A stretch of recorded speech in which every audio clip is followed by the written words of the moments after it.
magaalada Cadale waa magaalo xeeb ah qadiimi ah aad iyo aad istiraatiiji ugu ahayd adeegsiga cadawga muddadii uu cadawgu haystay waxa uga soo degi jiray waxyaabo badan oo ay dhammaantood ku dhibaataynayeen shacabka Soomaaliyeed gaar ahaan shacabka ku nool gobolka Shabeellada Dhexe iyo gobolka Banaadirba.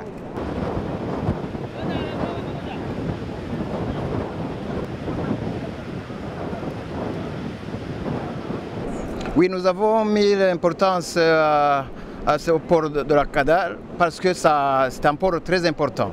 C'est un port très important. D'abord, ça fait rentrer beaucoup de devises pour le pays.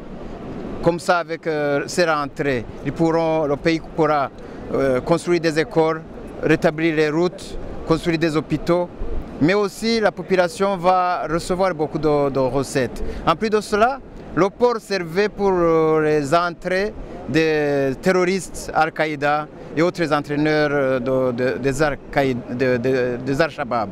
Donc, ce port a une importance capitale pour la République fédérale somalienne.